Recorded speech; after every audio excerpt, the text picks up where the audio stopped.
হনুমান, আমার মানিক,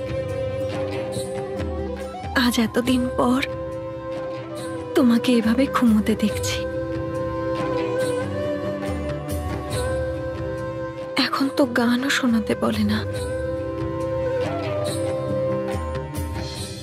হে ঈশ্বর, ওর ঘুমে যেন কোনো ব্যাঘাত না ঘটে।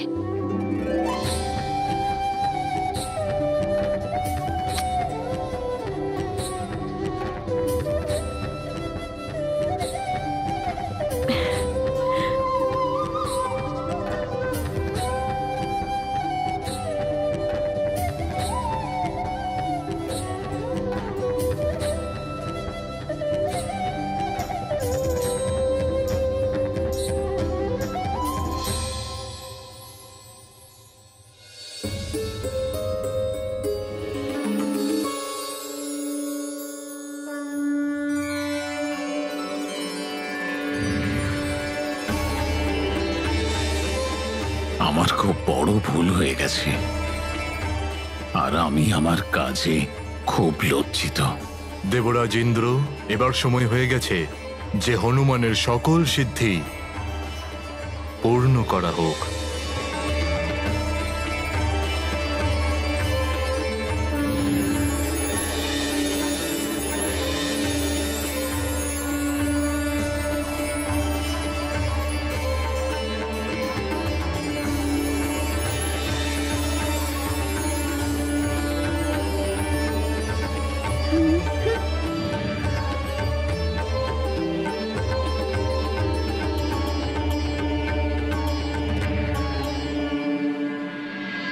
হনুমান,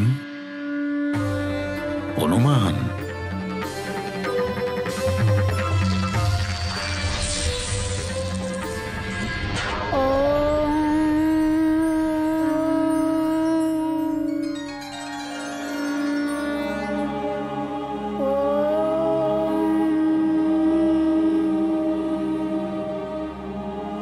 হনুমান,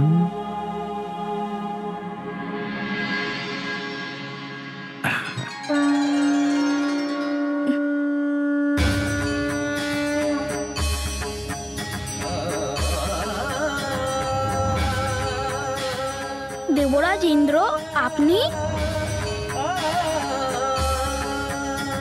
প্রণাম দেবরাজ, আপনি আমায় স্মরণ করেছিলেন?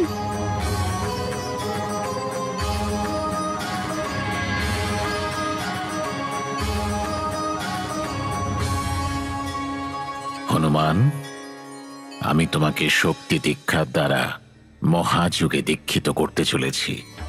এরপরে তুমি সর্বসিদ্ধি এবং সমস্ত ঐশ্বর্য পাবে।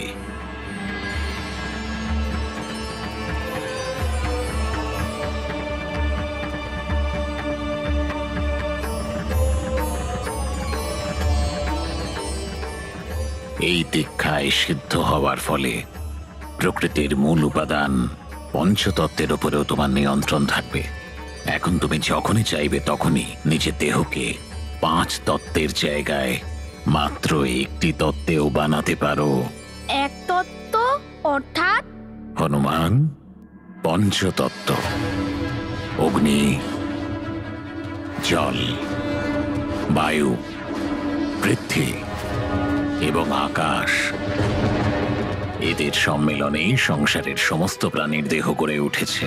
কিন্তু এখন তুমি তোমার দেহকে মাত্র একটি তত্ত্বেরও বানাতে পারো, যেমন জল তত্ত্বের বাড়ি দেহ, পৃথ্বী তত্ত্বের কঠোর দেহ, অগ্নি তত্ত্বের অগ্নিদেহ, আকাশ তত্ত্বের আকাশের মতো সর্বত্র ব্যাপ্ত হওয়া দেহ, বায়ু তত্ত্বের বায়ু দেহ, অর্থাৎ অদৃশ্য দেহ। তাহলে কি আমি অদৃশ্য হতে পারি? হ্যাঁ হনুমান, তুমি অদৃশ্য হতে পারো।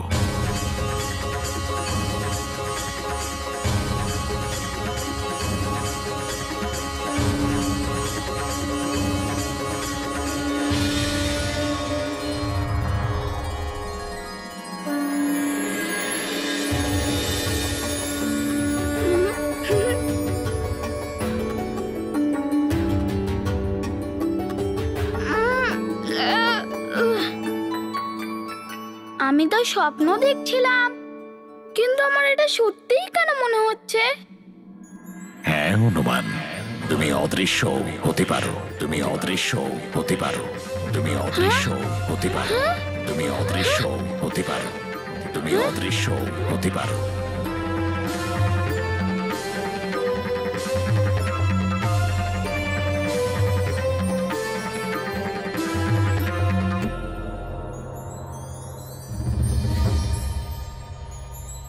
হুম। হুম। হুম।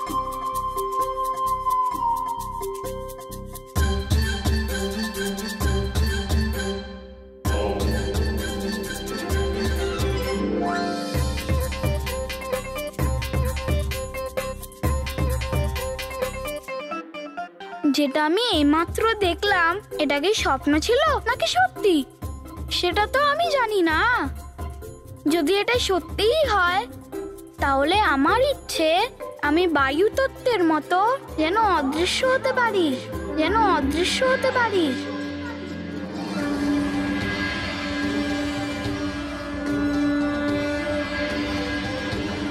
হ্যাঁ? হ্যাঁ? এ কি? আমি তো অদৃশ্য হতে পারি।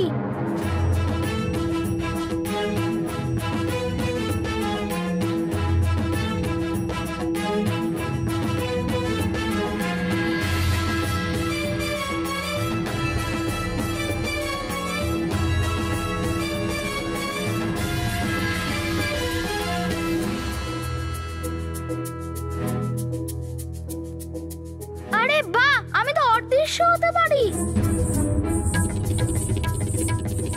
দেবরাজ মহাশয়, আমি অদৃশ্য হতে পারি। আপনাকে অসংখ্য ধন্যবাদ। হনুমান,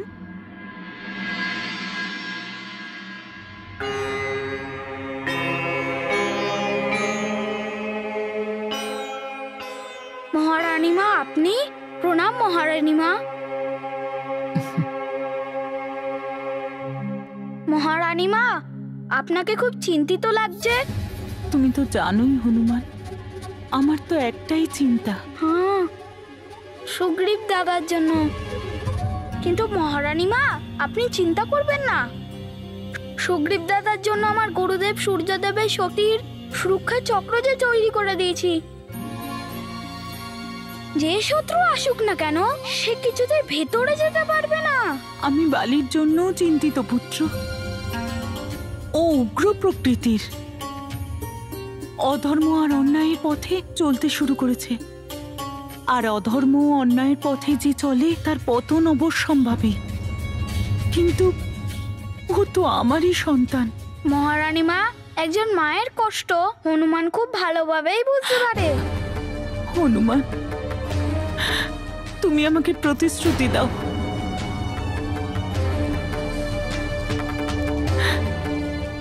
যে তুমি সবসময় সুগ্রীবের রক্ষা তো করবেই, কিন্তু তোমার আর বালির মধ্যে সেরকম কোনো পরিস্থিতি আসলে তুমি ওকে বধ করবে না।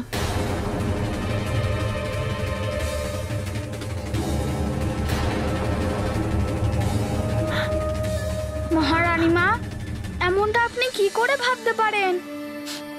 বালি দাদা তো আমার বড় দাদার মতো। আমি এমনটা করতে পারি না। মহারানী মা, তারপরেও যদি আপনার প্রতিশ্রুতি চাই, তাহলে ঠিক আছে। মহারানী মা, আমি আপনাকে প্রতিশ্রুতি দিচ্ছি, আপনি যেমনটা বলেছেন ঠিক তেমনটাই হবে।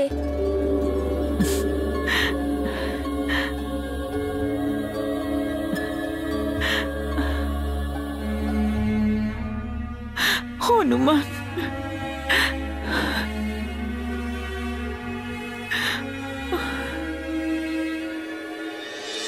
একটা প্রতিশ্রুতি আমাদেরকেও দিতে হবে মিত্র। হ্যাঁ হ্যাঁ, প্রণাম মহারানী মা। মিত্ররা, তোমরা তো সকাল সকাল এখানে। তোমার দর্শন আমরা কখনো পাই না ভালো করে। এই জন্য আমরা যখন জানতে পারি যে তুমি ফিরে এসেছো, আমরা সবাই নিশ্চিত হলাম যে তোমাকে সকাল সকাল খেলা করার জন্য নিয়ে যাব। তোমাকে প্রতিশ্রুতি দিতে হবে যে তুমি আমাদের অনেক লাড্ডু খাওয়াবে। কারণ মিত্র, তুমি যখন এখানে আসো তখন অবশ্যই লাড্ডু হতেই হবে। আর আজ আমরা সবাই লাড্ডু খাবো। খাওয়াবে না আমাদের? হ্যাঁ হ্যাঁ হ্যাঁ হ্যাঁ, আমি তোমাদের প্রতিশ্রুতি দিলাম। এবার আর দেরি কেন? শুভ কাজের দেরি কিসের? চলো মিত্ররা, চলো। মহারানী মা, আমাদের আজ্ঞা দিন। প্রণাম মহারানী মাতা। চলো মিত্ররা।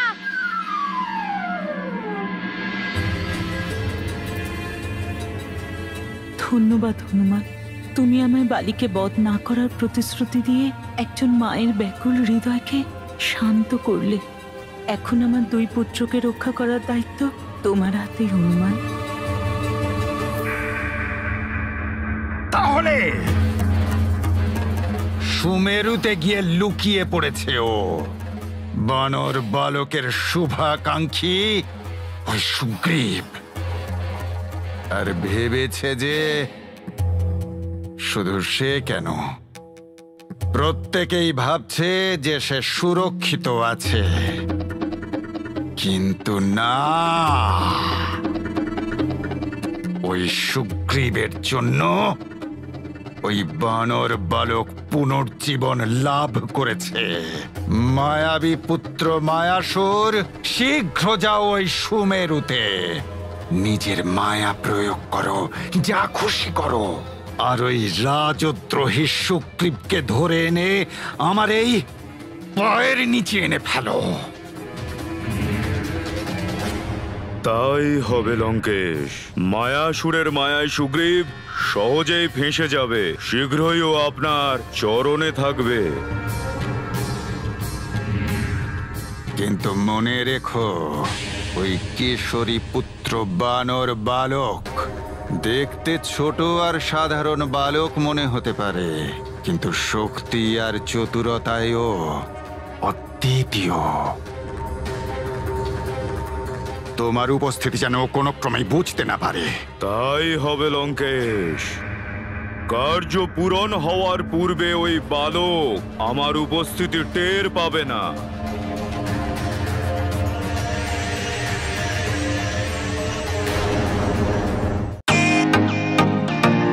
Welcome to Bitten world.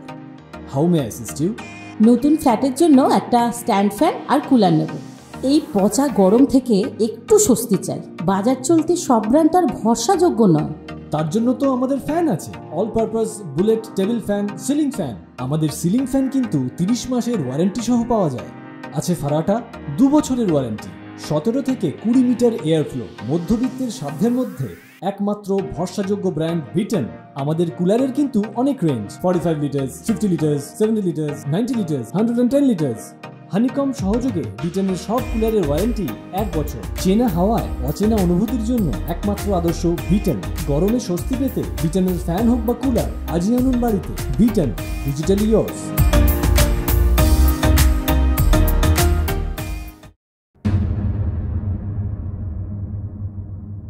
মিত্র, তুমিও খাও,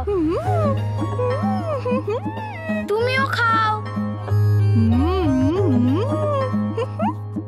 শুধু লাড্ডু আর লাড্ডু, আজ তো খুব আনন্দ হচ্ছে মিত্র। মিত্ররা, তোমরা সবাই খাও, আমি এক্ষুনি আসছি। আরে তুমি কোথায় যাচ্ছ?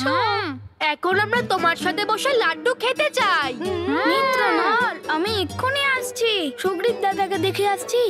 না না মিত্র, প্রথমে আমাদের সাথে পেট ভরে লাড্ডু খেতে হবে, ততক্ষণ আমরা তোমাকে যেতে দেব না। তুমি তো আমাদের প্রতিশ্রুতি দিয়েছিলে মিত্র, আর তোমার সবসময় সুগ্রীব দাদার কাছাকাছি থাকার দরকারটাই বা কি? ওনার জন্য সুরক্ষা চক্র তো তুমি বানিয়ে দিয়েছো।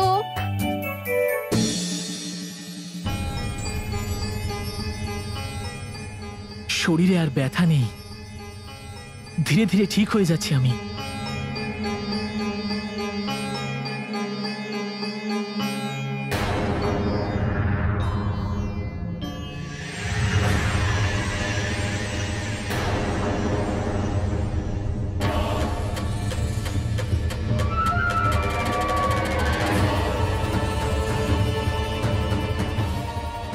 তাহলে এখানে লুকিয়ে আছে সুগ্রীব, কিন্তু মায়াবীর মায়া থেকে বাঁচতে পারবে না তুমি।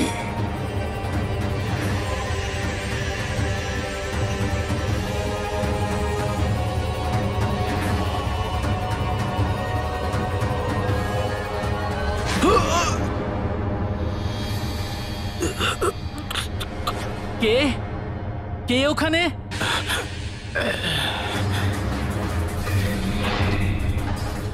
দিব্য সুরক্ষা চক্র তোমাকে রক্ষা করছে, কিন্তু সুগ্রীব, মায়াবীর মায়া হয় না বিফল কায়া। এই দিব্য সুরক্ষা চক্র তোমাকে কোনো সাহায্য করবে না। আমি তোমাকে এখান থেকে নিয়েই যাব।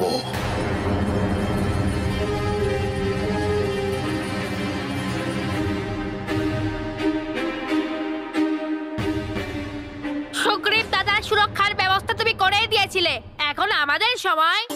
এখানে তো আমরা পেট পুজো করতে এসেছি মিত্র, তোমার সাথে। আরো লাড্ডু, আরো লাড্ডু।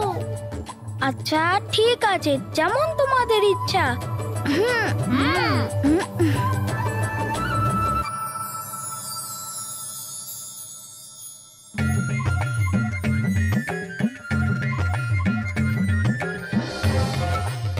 দিদা, আরো লাড্ডু দাও না। এতগুলো লাড্ডু তো পাঠিয়েছিলাম, এখনো তোমার আর তোমার মিত্রদের পেট ভরেনি? না, আরো দাও। আহা, না না, এখন আর পাবে না। আরে গোটা সুমেরু মাসিকে লাড্ডু দিতে হবে। মা,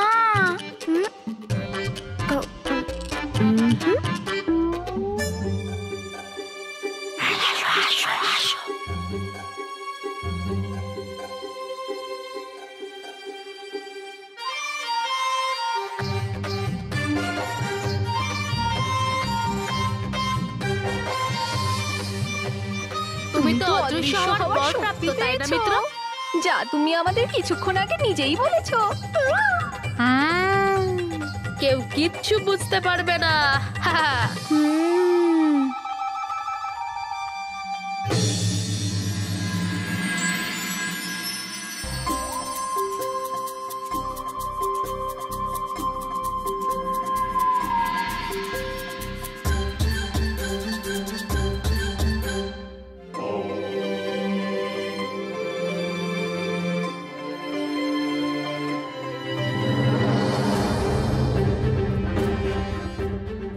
আরে লাড্ডুগুলো কোথায় গেল?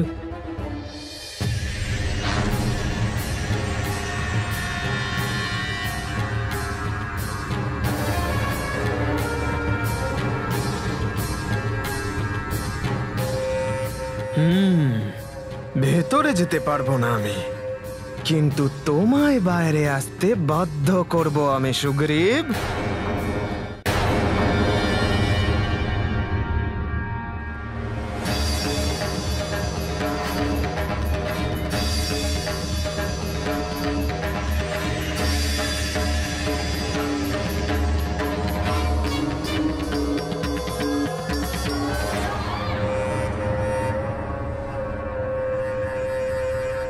সুগ্রীব,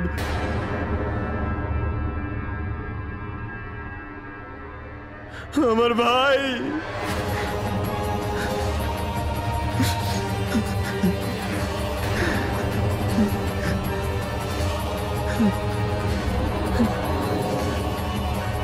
ভাই আমার থেকে অনেক বড় ভুল হয়ে গেছে।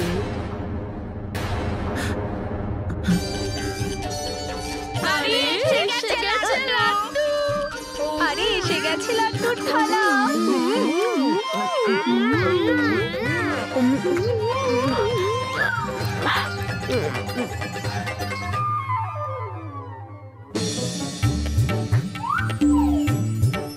লাড্ডুর পাত্রগুলো কম মনে হচ্ছে কেন?